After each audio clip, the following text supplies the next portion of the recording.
dia faly manolotra ny arahaba atsika rehetra mpanaraka tsy tapaka ny fandaharana Jean Forest Santé aty Canada indray ny tenako. Ny lohahevitra izay hoadiaditsika eto anio zany dia ny mahakasika ny hoe olona ohatrany ahoana ny atao hoe tafita amin'ny fiainana, satria mantsy io zavatra io dia somary majavozavo ihany zany amin'ny fiarahamonina iray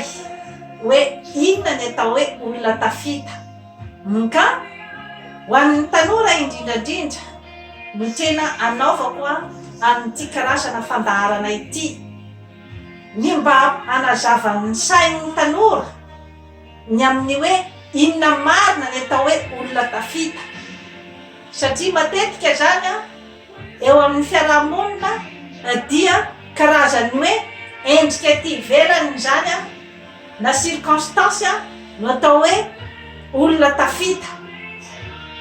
Ohatra zany raisiko amin'izany zavatra rehetrarehetra izany dia ny olona be diplôma ohatra zao dia efa tonga de kilasin'ny fiarahamonina zany hoe tafita. Ny olona manam-bola be dia kilasin'ny fiarahamonina fa tafita. Ny olona mandeha 4x4 mipetraka amin'ny trano be dia kilasin'ny olona fa tafita. Dia rehefa tsy ao anatin'izay zavatra mamirapiratra izay daholo zany dia kilasina fa ao anatiny hoe tsy tafita. Tsara ho marihana fa ny atao hoe olona tafita dia karazana toe-tsaina sy toe-panahy ao amin'ny olona iray ny hoe mahatafita na tsy mahatafita azy. Tsara fantatra zay zavatra zay, ary ilay olona no mahafantatra hoe tafita ve ny tenako sa tsy tafita, fa tsy ny olona mpitazana avy amin'ny velany no afaka hidetermine amin'izay hoe toerana amin'izay hoe fahombiazana izay zany. Ka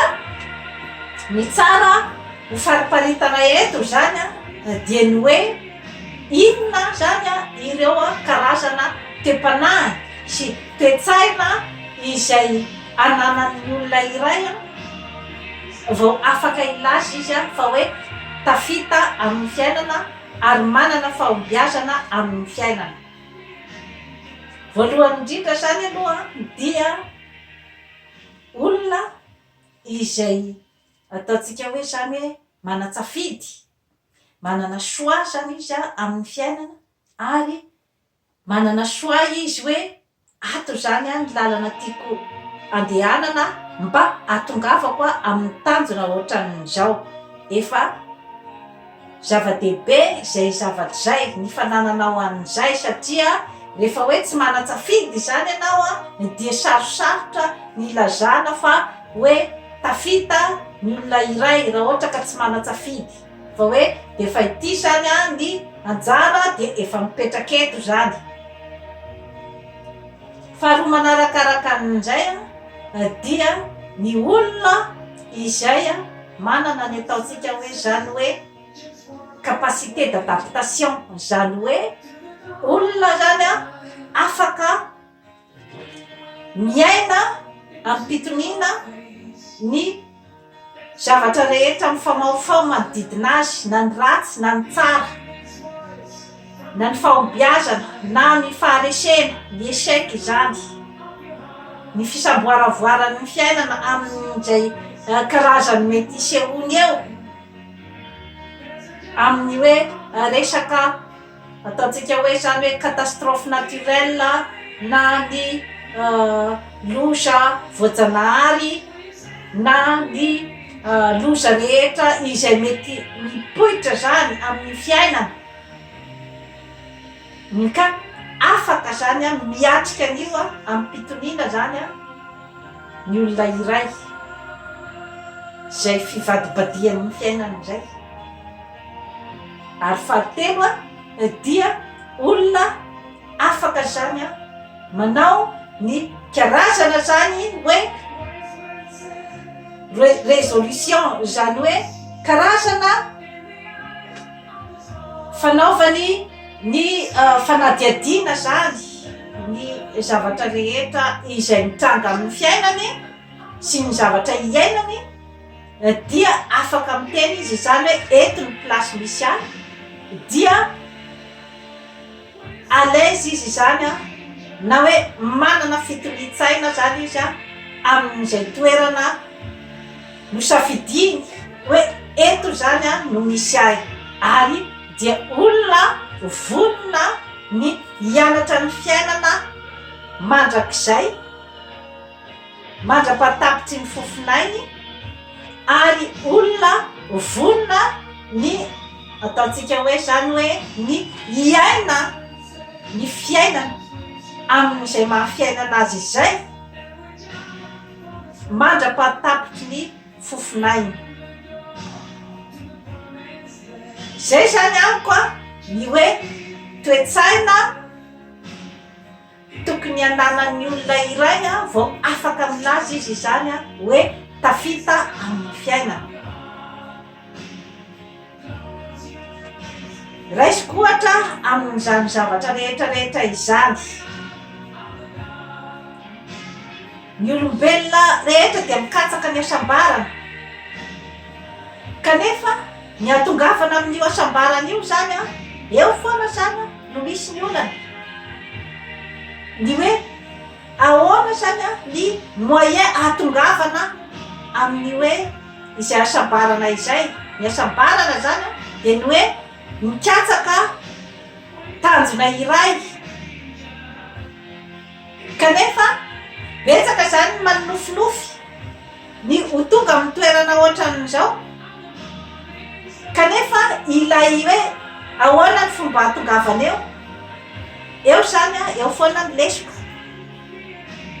ka eo no mipetraka ny hoe safidy. Manatsafidy ve ianao a ny amin'ny hoe ho tonga amin'izay tanjona izay tena nofinofisinao zay? Satria raha ohatra ka zavatra tsy eo am-pelantananao, ny fitaovana rehetrarehetra mety ahatongavanao amin'izay nofinofinao zay a, dia sarosarotra ihany ny ahatongavanao amin'ny tanjona izay katsahanao. Ka eo no mipetraka ny ataontsika hoe zany a lay hoe capacité d'adaptation izay niteneniko teo, ny amin'ny hoe afaka zany ianao a ny hoe mampiasa izay eo am-pelantananao aloha, sy ny hoe mandanjalanja ny zavatra rehetrarehetra manodidina anao, sy ny olona rehetra manodidina anao.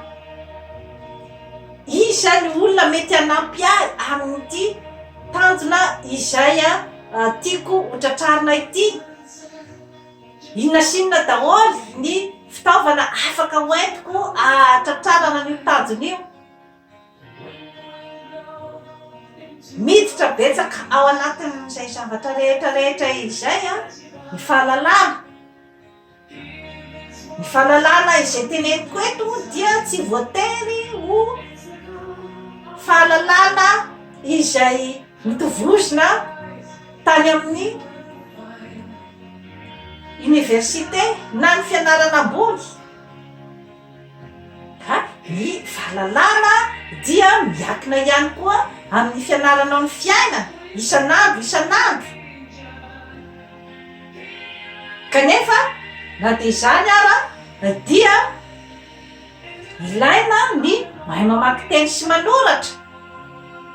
mba hahafahan'ny olona anankiray zany a ny hoe maka ny karazana zany hoe information rehetrarehetra izay a afaka hovoiziny a ahatongavany a amin'ny tanjona izay tiany hotratrarina. Ka eo ihany koa ny toerany hoe manatsafidy ve ianao sa tsy manatsafidy a ny amin'izay a karazan-javatra zay, satria dia arakaraky ny ihany koa ny hoe aiza ny toerana misy anao amin'ny fotoana izay eritreretanao ny zavatra izay tianao tratrarina, ny tanjona izay tianao tratrarina. Ka ny famahofao daholo zany ny hoe plasin'izay atao hoe tafita izay, satria ny fahatafitana zany amiko dia karazana fitonitsaina ananan'ny olona iray amin'ny toerana rehetra izay misy azy. Ka io tsy ferana mihitsy ny amin'ny hoe tsy maintsy olona be diplôme,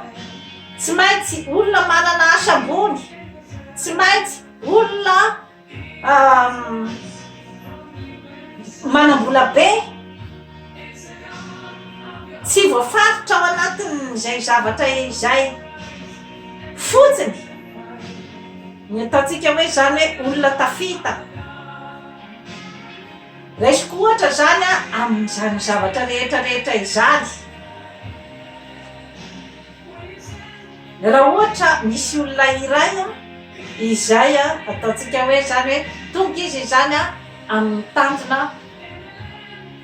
eritreretiny zany, nanao fianarana izy zany ohatra, dia nanao fianarana ohatra tamin'ny mba ho tonga ingénieur agronome. Matetika moa zany io hoe resaka ingénieur agronome raha vao hoe resaka fianarana ambony zany nataon'ny olona iray zany, indrindrandrindra zany amintsika ao Madagasikara, dia miasa birao zany izay zany raha ohatra ka hoe kilasitsika zany 99% ny ao anatin'ny sain'ny tanora zany dia ny hoe hiasa birao anjary chef de service, azo ny diplôman'ny ingénieur agronome. Dia nametraka ny CV zany ny olona iray zany amin'ny service rehetrarehetra izay mety mampiasa ny hoe izany ataontsika hoe ingénieur agronome zany. Dia ny valiny avy eo dia tsy misy zany ny hoe poste izay hoe orinasa nandray azy, de mandeha foana zany mametraka foana CV, mandeha ny taona, mandeha ny fotoana rehetra zany dia tsy mahitasa zany ny olona iray izay nivoaka avy nanao ingénieur agronome. Dia eo amin'izay zany no mipetraka ilay ataontsika hoe choix amin'ny olona iray. Ny fahalalana momban'ny hoe fianarana momban'ny agronomie dia mipetraka ao anatin'ny sainao fa tsy miala tao, efa fanananao iny, efa mipetraka ao aminao, ka hiandry ve ianao ny poste na ingénieur agronome mandritry ny androm-piainanao ray manontolo, satria zany zavatra zany dia tsy fantatra, tsy misy mahafantatra an'izany hoe ho tafiditra ihany ve ianao sa tsy amin'ilay poste tadiavinao. Rehefa mandeha ny fotoana dia eo amin'izay zany no tokony hipetraka ilay choix hoe moa ve hiandry amin'izay poste izay izay poste tsy fantatro na ho azoko na tsy ho azoko mandrakizay, sa hoe ilay fahaizana izay efa mipetraka ato amiko izany no andeha ampiasaiko mba andeha anaovako asa tena ho ahy manokana. Eo zany no mipetraka ilay karazana ataontsika hoe choix zany ho an'ny olona anankiray, zany hoe possibilité zany. Dia tsy misy ny formule matematika ny milaza fa hoe rehefa mivoaka ingénieur agronome ianao dia tsy maintsy tokony azo ny poste ny ingénieur agronome na poste na chef de service. Tsisy matematika milaza ny momban'izay, satria voafetra ihany koa ny toerana eran'io ny amin'ny momban'izay.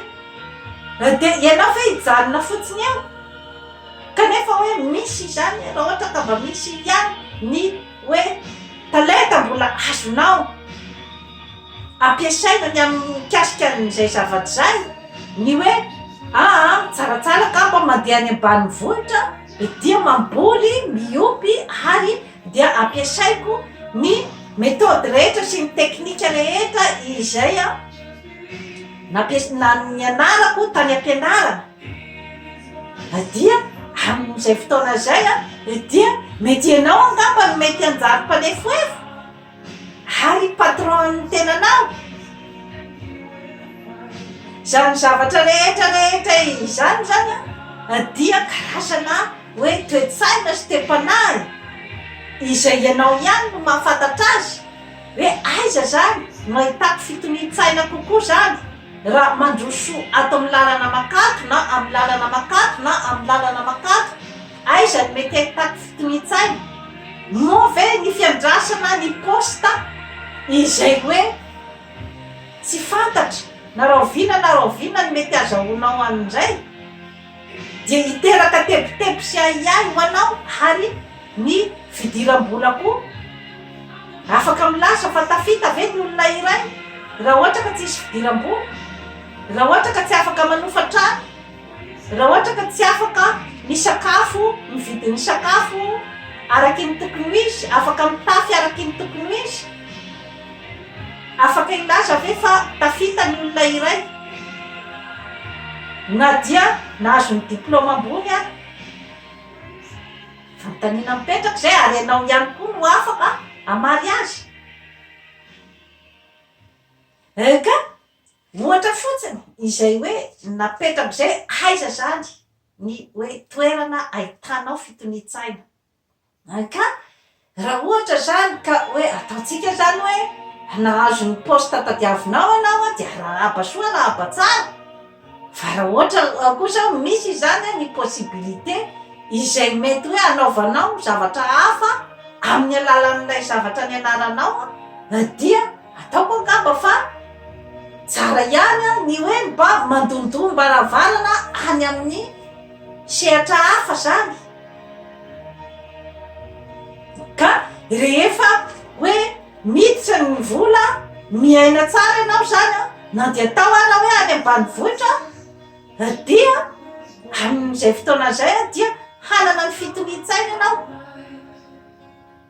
kanefa moa zany dia amin'ny ka ohatran'izay zany dia mitodika amin'ny fitondram-panjakana ny tenako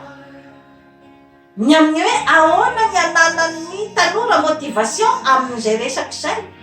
raha ohatra ka mbola manjaka ny daharo any ambanivohitra andeha amono anao na andeha ioty ny atsemboanao nandritry ny taona ahoana ny ananan'ny tanora motivation amin'ny hoe andehanany amokatra any ambanivohitra fanontaniana mipetraka zay zavatra zay amin'ny mpitondra fanjakana izay tokony mijereny akaiky satria raha ohatra ka hanomana olona tafita izany amin'ny fiainana ny mpitondra fanjakana dia tsy maintsy mijery ny amin'ny atsipriany ny amin'izay atao hoe phénomène de société zay satria izay ny ametrahana anao eo ny tsinjo ny fiainan'ny vahoaka ny tsinjo ny fandripahalemana ohatra fotsiny izay raisiko zay etsakilany nefa zany misy olona izay ataotsika hoe tsy dia misy famirapiratana be ao amin'ny fiarahamonina zany ny momba azy fa ataotsika hoe zany hoe olona tovolahy iray izay anavita asa fianarana ataotsika hoe zany hoe reny karazana école professionnelle reny izy ohatra hoe nivoaka tamin'ny école professionnelle anao infirmier ohatra dia nahazo poste izy zany miasa ao amin'ny hôpitaly dia na dia atao arao hoe zany hoe amin'ny fiarahamonina zany a de hoe tsy de mba ataontsika hoe ilay mamirapiratra be amin'ny fiarahamonina zany a izay hoe postany raisiny zay fa nahtsangana vady aman-janaka izy mahavelona tsara ny vady aman-janany mahavelona tsara ny tenany ary dia afaka mamofatrany afaka miaina tsara afaka mihinana ara-dalàna ary tiany ny asany manana fitoni-tsaina izy eo amin'ny fitondrany fiainany andavanandro amin'izay fotoana zay dia afaka ilaza ve hoe tsy tafita ilay olona ao koa izy mbola afaka ihany koa mandalo pahaizana raha ohatra ka amin'ny itiavany azy raha ohatra ka mbola misy ny zavatra tiany atao na hoe zavatra afako mbola tiany atao anatsaratsarany kokoa ny fiainany mba hahafahany mandroso amin'ny tsaratsara kokoa ohatra ao anatin'ny filaminatsaina zay zavatra rehetrarehetra izay dia afaka ilasa ve anao fa tsy tafita ilay olona milamindamina tsara daholy a ny fiainam-pianakaviany amiko dia tafita ny olona ohatran'izay satria fatany hoe inona ny objectifany a ary milamina ny sainy rehefa tonga tamin'ny objectifa izay nieritreretiny izy ary dia mbola mieritreritra ihany koa izy ny hoe raha ohatra ka mbola misy zavatra azoko atao andehanako amin'ny tsaratsara kokoa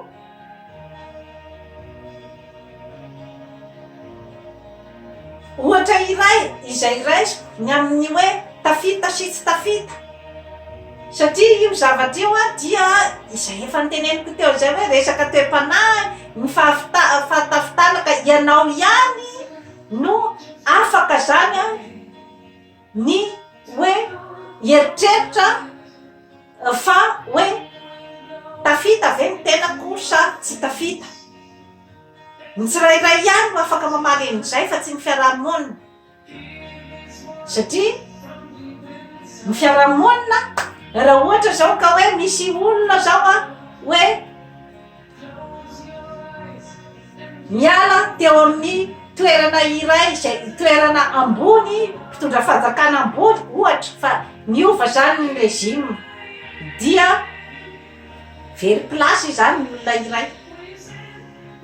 dia ny fiarahamonina dia hoe voamafy fa latsaka ny fiarahamonina no mijery anao hoe voamafy ianao a ary latsaka ny ongana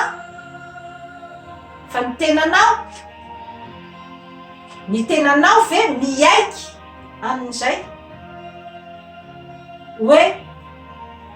latsaka ianao ny sainao ihany no afaka amolavola ny amin'ny hoe toerana andalofana ange ny eo amin'ny resaka fitondram-panjakana ambony ny resaka politika ianao ihany no afaka hiarina ny amin'izay hoe inona indray zany no zavatra hafa izay azoko atao hanarenako ny fiainako amin'ny fahaizana izay efa nananako sy ny talenta izay ananako ianao ihany no afaka anohy ny lalanao fa tsy ny olona no midetermine ny mombanao na ny mametra ny toerana misy anao hoe efa vitany aminao fa rehefa ianao tompotena no milaza fa mbola tsy vitany amiko mbola mitohy ny tantara dia zay lay toe-tsaina zay azo lazaina fa toe-tsain'ny olona tafita dia ny miroso hatrany ary dia mamahany olana izay misy mahay misadapta amin'ny circonstance rehetrarehetra na misy ara ny échec na ny tsy fahombiazana dia tsy mivary lavo fa mitady atrady ny vahaolana, mitady atrady ny andeha amin'ny tsaratsara kokoa. Amiko zany a ny olona manana tetsaina ohatran'izay zany amiko no atao hoe olona tafita. Fa raha ohatra ka hoe raha fa misy ny zavatra mahakivy na ny fahadisom-panantenana hoe tsy totosany ny zavatra ohatran'izao dia mivary lavo, kivy ary tsy teanao ninoninona intsony. Zay amiko a no azo lazaina fa hoe olona tsy manana an'izany hoe toe-tsaina tafita izany. Raha ohatra ka mivary lavo amin'ny alalan'ny fijerin'ny olona, raha ohatra ka hoe ny fomba hitondranao ny fiainanao dia ny fijerin'ny olona, dia tsy manana toe-tsaina tafita ianao amin'izay fotoana izay, satria tsy tena te-panahy ao aminao ny hoe tsy maintsy mirona, tsy maintsy mandroso amin'ny fiainana na inona sakatsakana. Izay no tena hoe toe-tsaina ananan'ny olona zany a tafita. Ary matetika ireo karazan'olona izay manana an'izay toe-tsaina izay a dia mahita vahaolana foana izy. Raha ohatra ka mbola misy zavatra azony atao dia mahita vahaolana foana ireo karazan'olona ireo. Ka izay fotsiny zany a no hoe tiako ho hazavany ny amin'ny hoe inona marina ny atao hoe tafita amin'ny fiainana. Marina aloha fa raha ohatra ka hoe na ny hoaninao raha tsy hitanao, na ny trano ipetrahanao raha tsy hitanao, mbola olona no manampy anao amin'ny fiainana, dia mazava ho azy fa tsy ao anatin'ny atao hoe tafita ianao. Fa hoe rehefa hoe mba mipetrapetraka tsara zany a ny fiainanao a,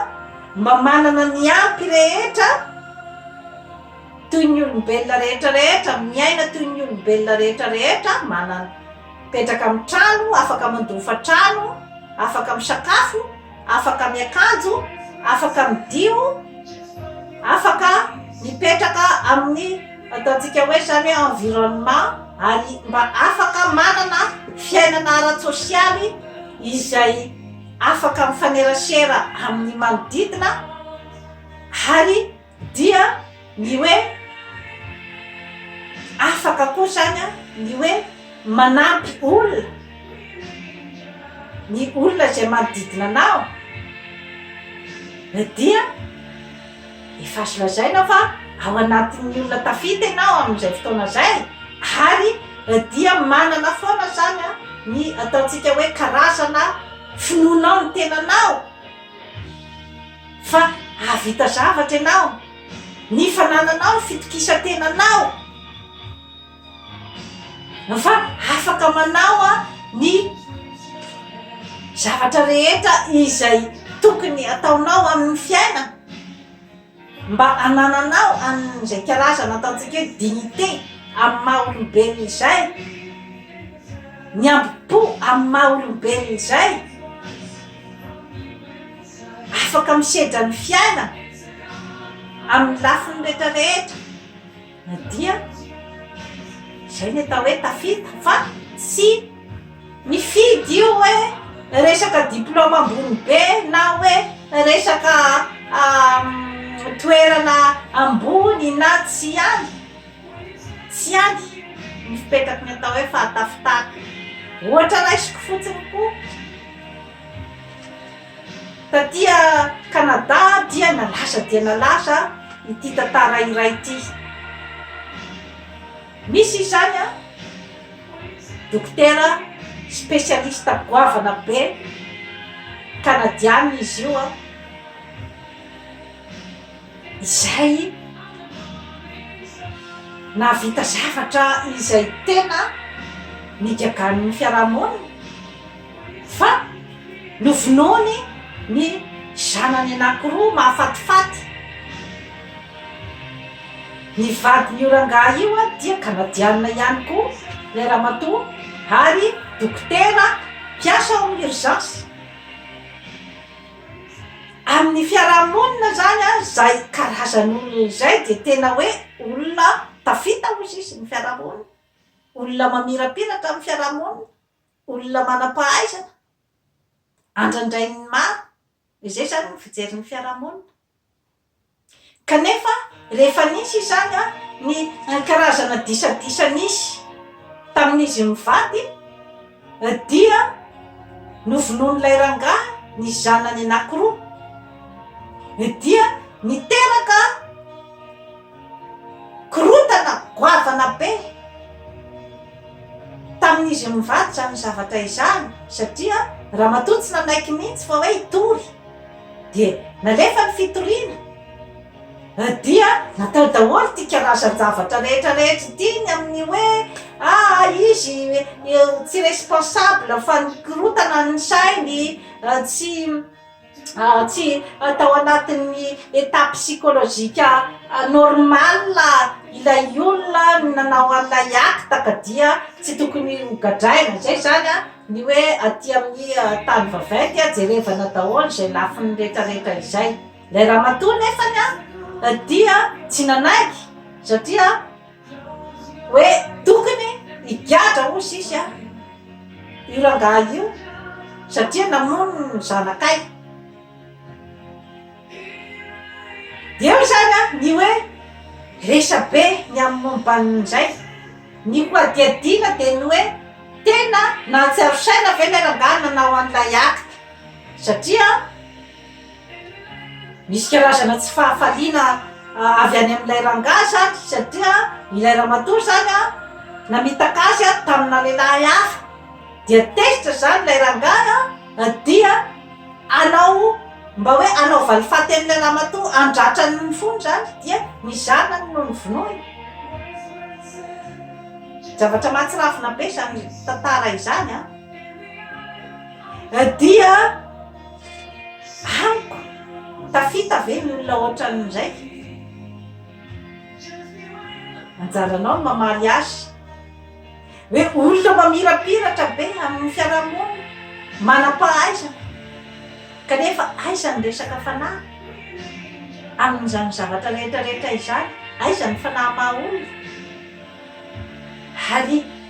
ny hoe discussion ny amin'ny hoe tokony tsy maintsy migadra, ny atao amin'ny ordre des médecins zany a miaro an-drangahy de hoe tsy tao anaty